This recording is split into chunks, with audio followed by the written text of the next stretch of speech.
Dans cette vidéo, nous plongeons dans une discussion imaginaire entre Albert Einstein et Erwin Schrödinger, deux des plus grands esprits du XXe siècle. À travers un échange fascinant, ils débattent des mystères de la mécanique quantique, de la nature du déterminisme et de l'indéterminisme, tout en confrontant leur vision du monde face à l'incertitude croissante de leur époque. Un moment unique où la science rencontre la philosophie et la réflexion personnelle. Erwin, tu sais bien que je ne peux accepter cette vision du monde quantique. Cette idée que des particules peuvent être dans deux états simultanément, sans qu'on les observe, me semble absurde. La réalité, à mes yeux, doit être déterminée, claire.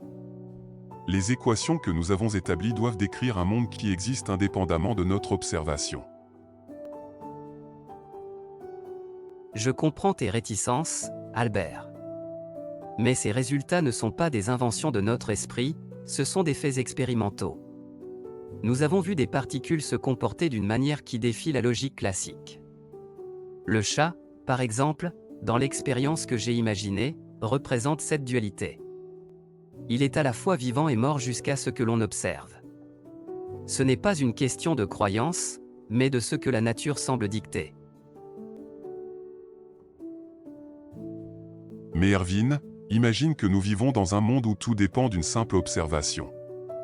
Cela signifierait que l'univers serait, en quelque sorte, réduit à un jeu de probabilités. Où est la certitude? La grandeur de la science, c'est qu'elle nous offre des lois claires, indépendantes de nous. Ce n'est pas la nature qui doit se soumettre à notre perception, c'est notre perception qui doit saisir la vérité objective du monde. Peut-être, Albert, mais si la vérité était plus complexe que nous ne le pensons? Si l'indétermination n'était pas une erreur, mais une facette essentielle de la réalité elle-même? Nous avons changé notre conception de l'univers avec la relativité, et maintenant, il semble que la mécanique quantique exige une nouvelle révision de nos idées préconçues. Je reste convaincu que la mécanique quantique, telle qu'elle est formulée actuellement, n'est qu'une partie de la vérité, mais pas la totalité. Je n'accepte pas l'idée que la nature soit aussi imprévisible. La relativité nous a montré la beauté de l'harmonie de l'univers, où tout suit des lois déterministes.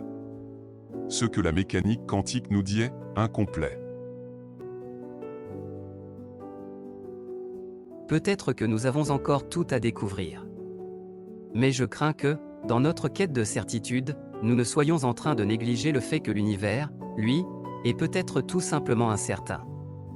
Le problème, Albert, c'est que le monde que nous cherchons à comprendre n'est peut-être pas celui que nous attendions. Peut-être. Mais tant que je vivrai, je continuerai à chercher une explication plus nette, plus déterminée. Je crois que la science ne peut accepter le chaos comme vérité.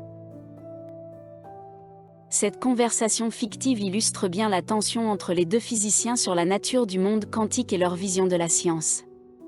Einstein, avec sa foi en un univers déterministe, s'oppose à l'idée d'une réalité fondamentalement indéterminée, tandis que Schrödinger, bien qu'il partage des préoccupations similaires, semble prêt à accepter les paradoxes et les étrangetés du monde quantique comme partie intégrante de la réalité.